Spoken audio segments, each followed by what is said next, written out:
Bonsoir chers auditeurs et chères auditrices de notre web radio R212. Ce soir, nous avons le plaisir de partager avec vous un article coécrit par Anouar Cherkaoui avec Dr Belghiti Asna et Professeur Aboub Meriem, en leur qualité de chroniqueurs de l'ODJ. Le titre de cet article est Les maladies des valves du cœur, ignorées par le grand public. Ce sujet de grande importance, qui touche à la santé cardiaque, mérite toute notre attention. Écoutons maintenant cet article en podcast. Bonne écoute à tous. Le chroniqueur commence par expliquer que les maladies des valves du cœur, ou valvulopathie cardiaque, désignent des pathologies affectant les valves cardiaques en disant les maladies des valves du cœur, technique thérapeutique innovante. Les maladies des valves du cœur ou valvulopathie cardiaque désignent des pathologies affectant les valves cardiaques, essentielles à la régulation unidirectionnelle du flux sanguin à travers le cœur. Il poursuit en précisant que les dysfonctionnements valvulaires peuvent provoquer des perturbations hémodynamiques importantes, ainsi, les dysfonctionnements valvulaires peuvent entraîner des perturbations hémodynamiques significatives, impactant la fonction cardiaque et la santé globale.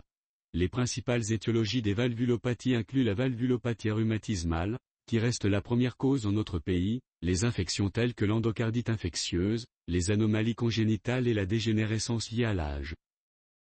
Le chroniqueur poursuit son analyse en soulignant que la valvulopathie rhumatismale est la conséquence d'un rhumatisme articulaire aigu, une complication inflammatoire d'une infection streptococcique. Il faut rappeler qu'anatomiquement, le cœur comporte 4 valves, la valve mitrale, la valve tricuspide, la valve aortique et la valve pulmonaire. Celles-ci agissent comme des clapets unidirectionnels, permettant une circulation sanguine fluide et empêchant le reflux du sang. Les valves appelées mitrales et tricuspides, entre les cavités cardiaques, régulent la circulation interne du cœur, tandis que les valves appelées aortiques et pulmonaires, situées à la sortie du cœur, contrôlent l'éjection du sang vers la circulation sanguine, systémique et pulmonaire. Le chroniqueur se tourne alors vers les avancées diagnostiques ainsi. Avancées diagnostiques, une imagerie de précision. L'évaluation diagnostique des valvulopathies a bénéficié d'innovations significatives. L'échocardiographie, outil clé, intègre des technologies avancées comme l'imagerie 3D et l'analyse de la déformation myocardique, strain imaging, permettant une visualisation précise de la morphologie et de la fonction valvulaire. Pour les cas plus complexes, l'imagerie multimodale, scanner cardiaque et IRM offre une évaluation détaillée des structures cardiaques, facilitant ainsi un choix thérapeutique adapté. Le texte explore ensuite les traitements innovants dans le domaine de la chirurgie valvulaire. Traitements innovants, vers des approches mini-invasives. Les avancées en chirurgie valvulaire incluent désormais des techniques mini-invasives, réduisant les risques opératoires et facilitant une récupération rapide. Par ailleurs, les interventions par voie percutanée, comme le TAVI, implantation percutanée de la valve aortique, offrent des alternatives efficaces pour les patients à haut risque chirurgical, augmentant ainsi les options thérapeutiques.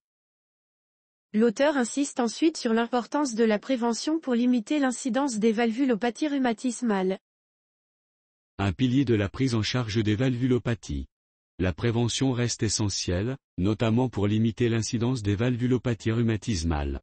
Prévenir le rhumatisme articulaire aigu, par le traitement rapide des infections streptococciques, est crucial pour éviter les séquelles cardiaques. Par ailleurs, adopter un mode de vie sain, surveiller les facteurs de risque cardiovasculaire comme l'hypertension et le diabète, et consulter régulièrement un professionnel de santé contribue à la préservation des valves cardiaques. Les avancées dans le diagnostic et le traitement des valvulopathies témoignent de progrès notables en cardiologie, notamment marocaine, offrant des solutions de plus en plus sécurisées et personnalisées pour les patients. Chers auditeurs et chères auditrices, merci d'avoir été à l'écoute de ce podcast.